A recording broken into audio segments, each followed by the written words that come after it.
Boa noite, pessoal.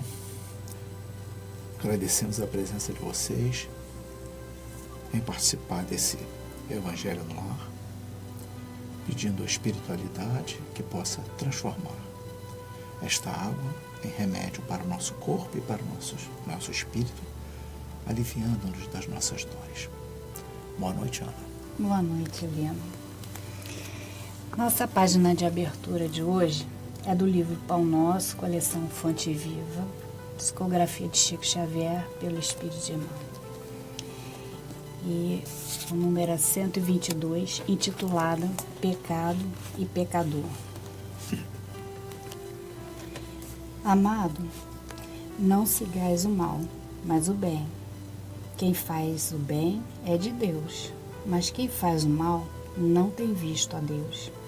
Terceira carta de João, versículo 11. Emmanuel comenta. A sociedade humana não deveria operar a divisão de si própria, como um campo em que se separam bons e maus, mas sim viver qual grande família em que se integram os espíritos que começam a compreender o Pai e os que ainda não conseguiram pressenti-lo. Claro que as palavras maldade e perversidade ainda comparecerão por vastíssimos anos no dicionário terrestre, definindo certas atitudes mentais inferiores. Todavia, é forçoso convir que a questão do mal vai obtendo novas interpretações na inteligência humana. O evangelista apresenta conceito justo. João não nos diz que o perverso será exilado de nosso Pai, nem que se conserve ausente da criação. Apenas afirma que não tem visto a Deus. Isto significa que devamos cruzar os braços. Isso não significa que devamos cruzar os braços ante as ervas venenosas e as zonas pestilenciais do caminho. Todavia, obriga-nos a reconhecer que um lavrador não retira espinhos e detritos do solo a fim de convertê-los em precipício. Muita gente acredita que o homem caído é alguém que deva ser aniquilado. Jesus, no entanto, não adotou essa diretriz. Dirigindo-se amorosamente ao pecador, sabia-se antes de tudo defrontado por um enfermo feliz, a quem não poderia subtrair as características de eternidade. Lute-se contra o crime, mas ampara-se a criatura que se lhe enredou as malhas tenebrosas. O mestre indicou o combate constante contra o mal. Contudo, guarda a fraternidade legítima entre os homens por marco sublime do reino celeste.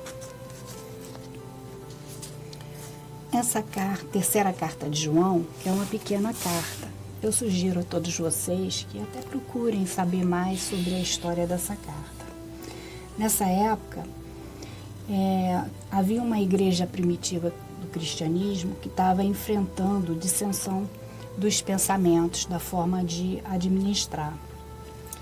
E Gaio, que tinha uma ligação muito próxima com João, pediu um conselho, que João se reportasse à igreja para que pudesse resolver esse problema que estava aumentando lá. O outro líder, Diótrefes, ele era muito ligado ao poder e ele não achava justo que os missionários que João encaminhava para lá fosse acolhido para depois seguirem viagem levando a boa nova. Isso representava um desgaste dos recursos que a igreja tinha. E já que a igreja primitiva estava ali recolhendo aqueles recursos, teria que ficar ali e não acolher esses missionários para que depois eles partissem. Então Gaio enviou uma mensagem para João relatando esse fato, e João, nessa carta, ele vem acalmando o coração e incentivando Gaio a permanecer na missão de Jesus. Então, ele fala nesse pequeno versículo, são 22 versículos, e Emmanuel nos vai dar essa lição com apenas um deles. E ele diz aqui, não é propriamente então um ensinamento de Jesus aos apóstolos, mas é uma carta de João endereçada a Gaio. E é por isso que ele fala assim: amado, não sigais o mal, mas o bem. Quem faz o bem é de Deus, mas quem faz o mal não tem visto a Deus. Isso para acalmar o coração de Gaio.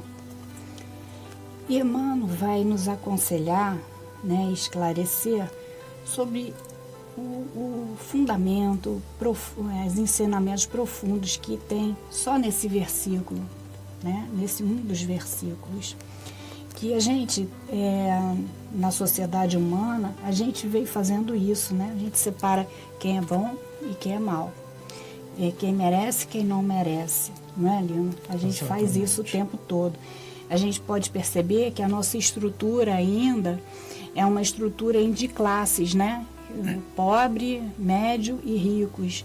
A gente olha as pessoas, né, dessa forma, como uma condição material. E outras condições, às vezes é divisão política, às vezes é por causa da religião. E a gente vai classificando as pessoas, rotulando as pessoas pela forma como ela se apresenta na nossa vida. E o Emmanuel fala que a proposta de Jesus é que a gente se reconheça como uma grande família que veio do mesmo Pai, né? E ele vem trazendo aqui que essa forma da gente se colocar diante das questões, né, dessas situações, elas são atitudes mentais inferiores. O que ele fala com isso? É que elas têm uma raiz, elas têm uma origem no instinto, né, no nosso instinto ainda, né, naquele instinto de ver a vida como uma luta, que a gente tem que lutar contra o outro para a gente ser alguém. E, na verdade, a gente tem que lutar contra as nossas dificuldades. E por isso que ele fala das nossas interpretações, quando elas vão mudando a lei do amor, seguindo a lei divina, a nossa inteligência humana passa a ver o pecador de outra forma. Porque não há mal que dure para sempre, né? Jesus sempre colocava: perdoai, Pai, porque eles não sabem o que fazem. Então, no momento em que a gente passa por uma experiência, reconhece que a gente errou, a gente procura não fazer mais, redirecionar, né? Debandar para a direita os nossos propósitos. O que acontece? A gente supera aquela lição e passa pela inteligência humana a ver aquele irmão que ainda está naquela caminhada, com aquela atitude. A gente vê que ele vai também ter a mesma oportunidade que a gente teve de mudar a nossa forma de se reconhecer nesse mundo. Então, quando ele fala que o evangelista João apresenta um conceito justo por quê? Ele está de acordo com a lei divina, está de acordo com a lei do nosso Pai. E afirma que esse pecador, ele não erra porque ele é mau, ele erra porque ele ainda não tem visto a Deus. Mas que a gente, às vezes, fica uns com os outros, né, recebendo o mal do outro, encontra dificuldades dentro da gente de superar isso. Aí ele fala assim: então a gente vai cruzar os braços e deixar para lá? Não, Jesus não deixou nenhum mal passar por ele, ele não cruzou os braços. A gente lembra da pecadora, que ele estava na areia, escrevendo na areia, e ele falou: atire a primeira pedra quem não tiver pecado.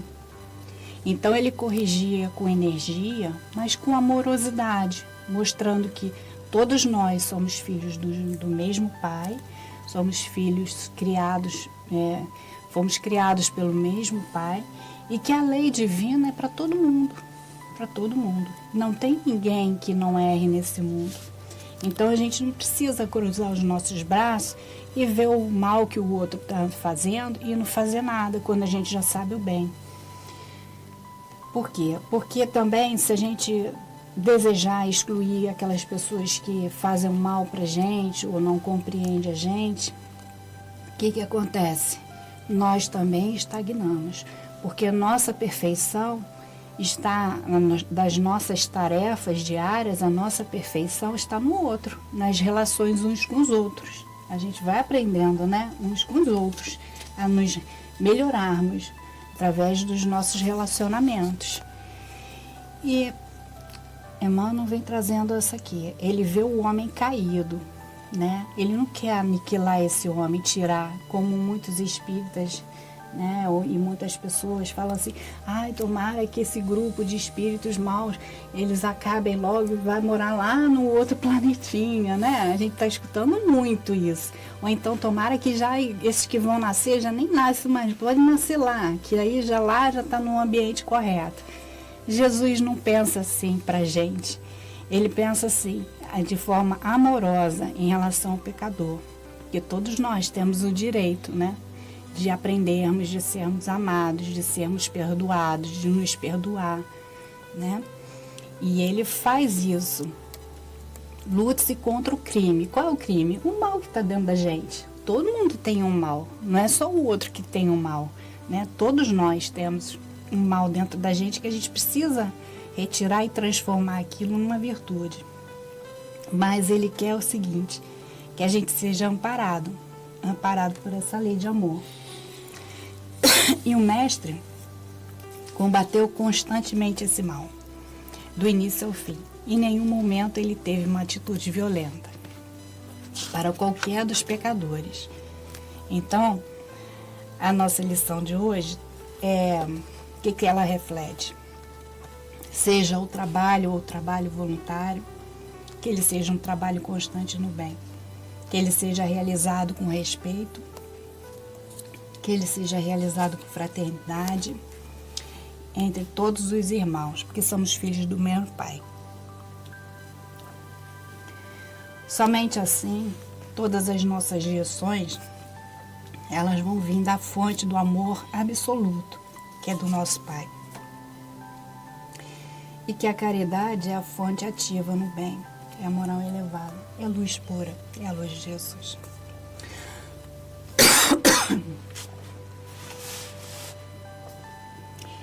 Pedimos a Ti, Mestre amado, que ilumine os nossos caminhos, ilumine os nossos pensamentos, que a gente possa refletir sobre todas as nossas atitudes, que a gente tenha a coragem de ver o mal que ainda há na gente e procurar seguir o que é justo, que é a lei divina, que é a lei do nosso Pai, porque a fonte é a fonte eterna do amor. Que assim seja, graças a Deus. Graças a Deus, como você bem colocou, que sejamos uma grande família. Por isso que Jesus colocou para todos nós que devemos amar uns aos outros, que é o elemento fundamental para que essa família se torne, dentro de tudo aquilo que o Cristo quer nos ensinar, e o amor é capaz de transformar todas essas mazelas que carregamos dentro de cada um de nós. Dando continuidade ao tema que você falou sobre pecados, sobre família, vamos ler agora o item 18 do capítulo 4. Ninguém poderá ver o reino de Deus se não nascer de novo. A reencarnação fortalece os laços de família ao passo que a unidade da existência os rompe. Os laços de família não sofrem destruição alguma com a reencarnação, como o pensam certas pessoas. Ao contrário, tornam-se mais fortalecidos e apertados. O princípio oposto, sim, os destrói.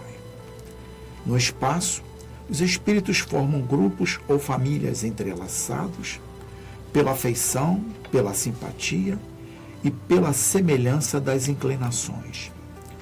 Ditosos por se encontrarem juntos, esses espíritos se buscam uns aos outros. A encarnação apenas momentaneamente os separa, porquanto, ao regressarem à erraticidade, novamente se reúnem como amigos que voltam de uma viagem. Muitas vezes, até uns seguem a outros na encarnação, vindo aqui reunir-se numa mesma família ou no mesmo círculo, a fim de trabalharem juntos pelo seu mútuo adiantamento.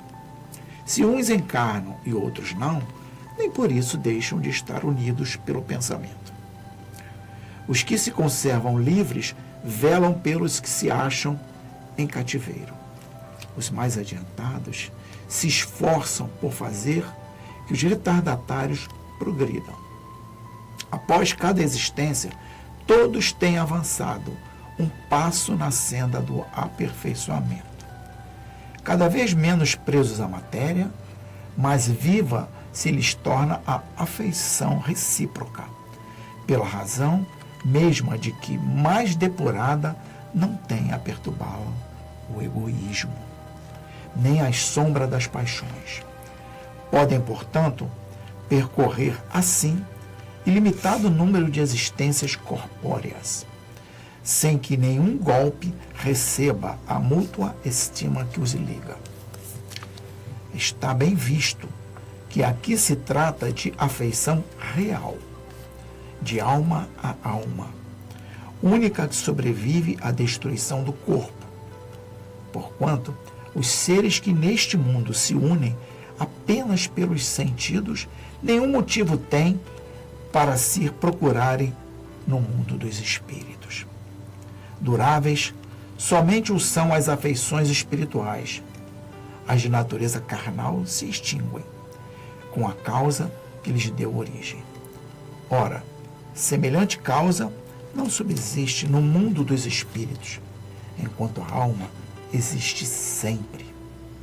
No que concerne às pessoas que se unem exclusivamente por motivo de interesse, essas nada realmente são umas para as outras.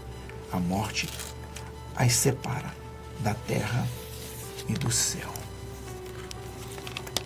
Bom, lendo esse texto, a gente tem consciência de que Deus está sempre nos dando novas oportunidades de aliança com esses irmãos, esses espíritos que estão na nossa vida, que fazem parte da nossa vida, né? Muitas vezes não entendemos as desavenças, mas nós temos que ter o entendimento que essas desavenças que nós temos, elas são oriundas, tá, do nosso livre-arbítrio. Nós somos indivíduos totalmente diferentes. E a doutrina, ela vem tentar unificar, tá, esses pensamentos, né, de forma que a gente possa ter um rumo linear em busca do crescimento espiritual de cada um de nós. É difícil viver o nosso dia a dia? Sim. E muitas vezes esse nosso dia a dia reflete para dentro da nossa casa, no qual temos esses irmãos, os nossos amores, pai, mãe, filhos, né? E a gente tem que saber lidar, tá? Por isso que o Evangelho, ele traz para a gente esse capítulo mostrando, tá, que essas dificuldades são possíveis da gente entendê-las e recuperar, tá, tudo isso que a gente vem passando ao longo de várias reencarnações. Às vezes a gente chega à conclusão, quando a gente tem um elemento, um indivíduo na nossa família, a gente às vezes tem a percepção que já conhecemos há muitos anos, né? E é isso mesmo. É assim que acontece. Quando essa afinidade, tá, não é apenas consanguínea, tá, e existe o amor, tá, ela vai se perdurando, essa união, ao longo de várias reencarnações, né? E hoje a gente está aqui mais uma vez para tentar, tá, nessa encarnação, tá, o aprendizado e o entendimento de que a família é o ponto de partida para a nossa recuperação como espíritos. Não é mesmo? É verdade. Bom, gente, falar de Jesus é uma coisa impressionante. A gente vai ficar aqui falando muito, porque é muito prazeroso, né? Mas nós temos um tempo, né, para que a gente possa fazer esse evangelho no lar. E para encerrar, vamos agradecer ao nosso Mestre Jesus, pedindo a espiritualidade que nos ilumine, que a gente possa a cada dia nos tornarmos um espírito melhor e que possamos seguir sempre o caminho do bem e procurando sempre olhar para frente, tentando de alguma forma ajudar aqueles que necessitam de ajudas. Porque, como Jesus falou, nós somos uma grande família. E uma grande família, uns têm que ajudar aos outros. Que esta água, que foi transformada em remédio, porque a nossa fé ela é fundamental para ter esse entendimento, que aqui existe um medicamento criado pela espiritualidade para aliviar-nos das nossas dores físicas e espirituais. Que assim seja. Graças a Deus.